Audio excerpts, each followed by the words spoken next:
Good morning. My name is Tilak Pasala. I'm one of the interventional cardiology fellows at Salt Lake City, Utah. I have here with me Dr. DJ Lucky Reddy. He wears many hats. He's not only a well-known electrophysiologist, he's also the ACC governor for Kansas. Welcome, Dr. Reddy. Thank you, Dr. Pasala. So good to be here. Great. It's always a pleasure. I have a two-part question for you. Okay. My first question is, I know that you're a big promoter of FIT Fellows engagement in advocacy. What are your ongoing efforts in this juncture? Also, my second question is for people like me who are finishing their fellowship pretty soon and we're getting into the real world, do you have any advice for us?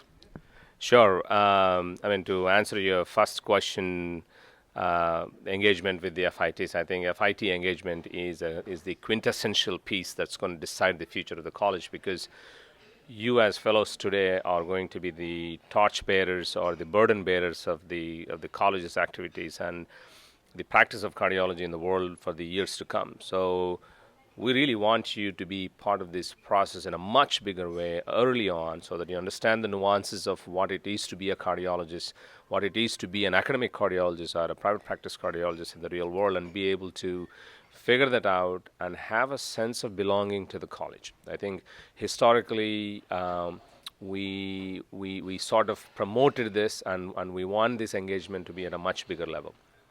And then with regards to what is it that we're doing in Kansas and other parts as it pertains to fellow engagement, I think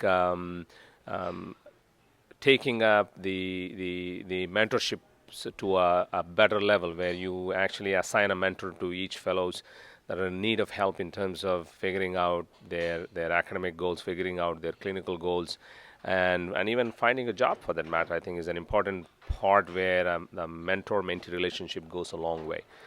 And also striving for better academic excellence. I think, we all understand that we live in a world that has so many demands on time, and especially with all the current electronic medical record stuff and everything else, the needs for documentation, the amount of time that an average fellow gets to really conduct some meaningful research has constantly been diminishing.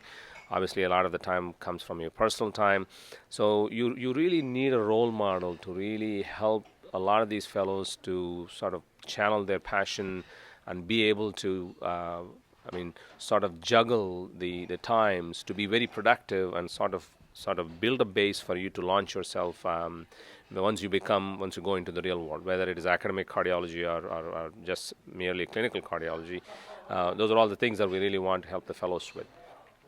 Coming to the second question as to what do I advise somebody like you coming out of fellowship. So this is exactly where when we got out of fellowships, nobody told us what it is going to be out there in the real world. It's like you graduate and then you are thrown into the real world, and then by hit and trial and by making multiple mistakes and errors, you figure out, okay, this works and this doesn't work, and depending on your luck and your ability and skill sets, you survive, or you kind of make things happen for yourself.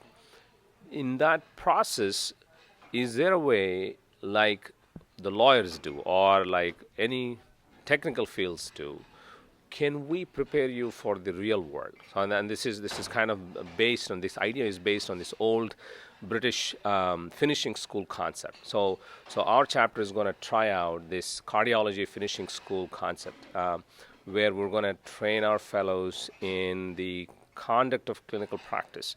How do you choose a clinical practice, and what are your priorities, and how do you really navigate the world of marketing yourself, and how do you really juggle your financial portfolio? How do you really work with your spouse in making your priorities happen? That's a big part of your life. I mean, a lot of stress comes from not being able to communicate about your ability, your wants from a professional life and connect it to your personal life. And then how do we really help you be more effective in your clinical engagement? How do you get the help to stick to the appropriateness use criteria? How do we help you making mistakes in clinical medicine? Those type of things, I think, need to be provided, and this is sort of the non-academic component of how we train our fellows.